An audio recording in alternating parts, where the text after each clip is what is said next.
My name's Katie Killourhy, and on today's episode of Taste Away with Katie K, we're doing things a little bit differently, and we're gonna be baking my grandmother's Irish bread.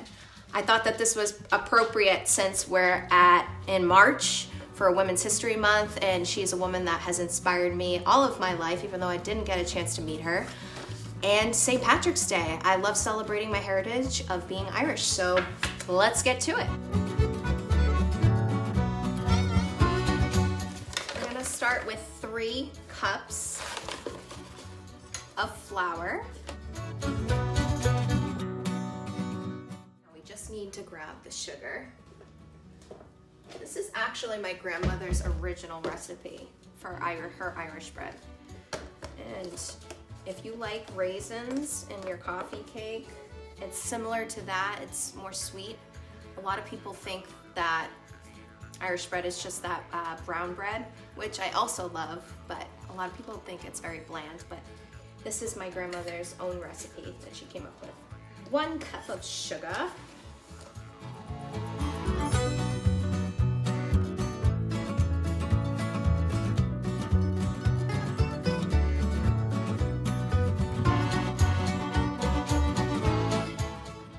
If you guys want to try making this recipe with me, I'll make sure to link it for you on my Taste Away with Katie K account. So we're going to take the sugar and the eggs and we're going to mix it with the flour and the milk. And for anyone that doesn't really know, soda bread is actually a sweeter Irish bread than brown bread. And brown bread has a more savory taste to it, and it's also made with wheat flour. We're using white flour today. My grandmother was from Donegal, and my grandfather is from Doolin. And the two of them met when they were only just 12 years old at what my grandfather, I don't know how accurate this is, he called it a disco, but he was such a jokester, he could have been kidding, but they were just 12 years old when they met at a dance. So, we are going to use 1 stick of softened butter, so it incorporates better into the batter. And shout out to my godmom, my Aunt Terry. When she watches this, she's gonna be giving me all the commentary with what I needed to do better. I love you.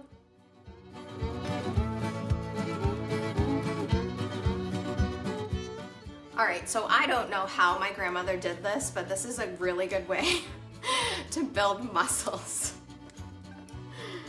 Oh my gosh. Whew. Really building that forearm. You wanna make sure that you have your oven set to 350 while you're mixing this, so then it's all heated up and ready to go for the bread to cook. We're gonna take a bread pan and we're gonna grease it with some butter. I like to use a napkin. It just, to me, it incorporates it a lot better. It really helps you to get in like the corners of the pan. This is also a trick that my godmom showed me. You just sprinkle a little of the flour in the pan, just so it coats it.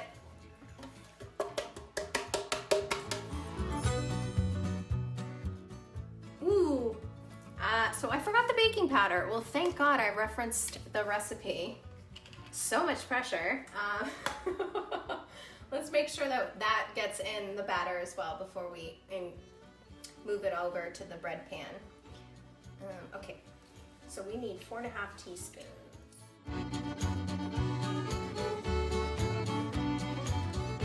We are going to need the salt for just a dash. Mix it. And see that the batter is more of like a cake batter. That's the kind of consistency that you want with this.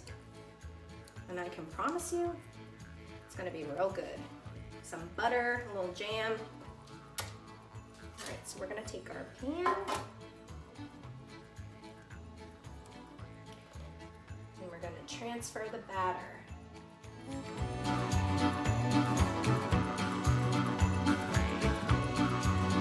So now this gorgeous bread to be is ready for the oven. Again, you want to make sure that your oven is already preheated at 350 degrees. So, you're going to put this in the oven. Woo! That actually happened. Just be careful you don't burn yourself like me. You're going to set the timer for an hour. 1 hour, please.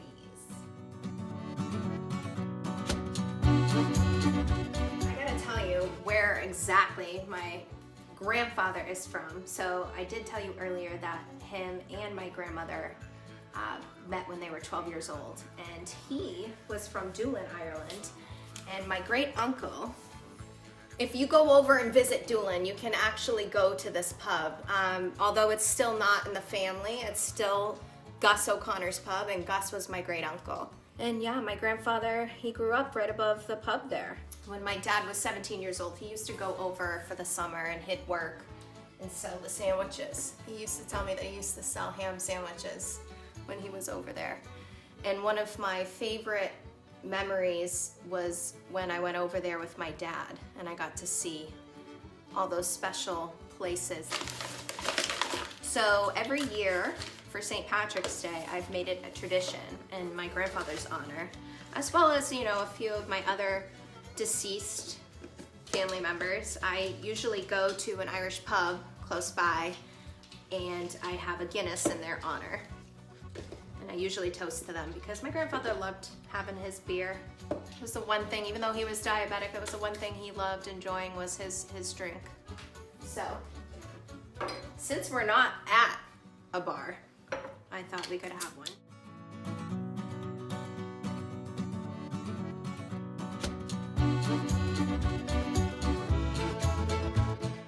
Sláinte.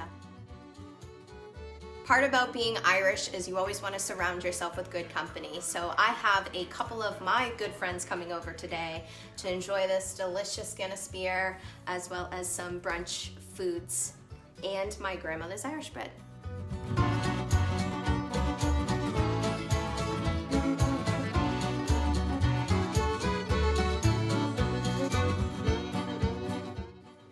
Here we go, ladies and gents. Teresa Killourhy O'Connor's famous Irish bread recipe.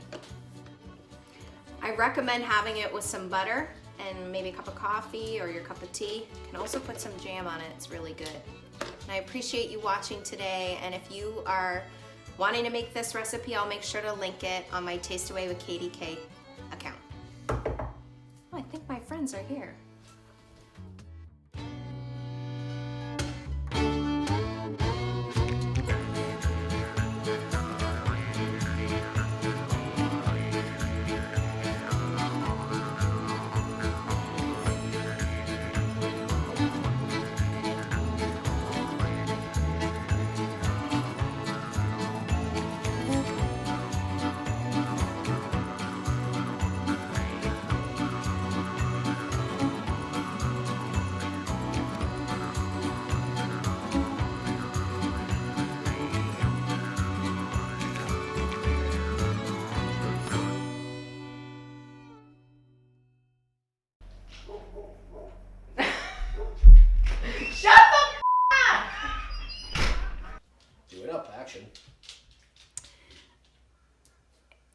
I don't know what to say.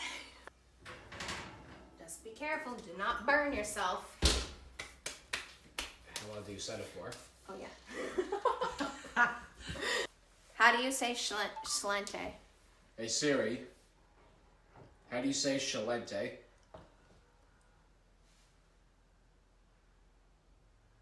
Bitch, are you there? Thanks for ruining the shot.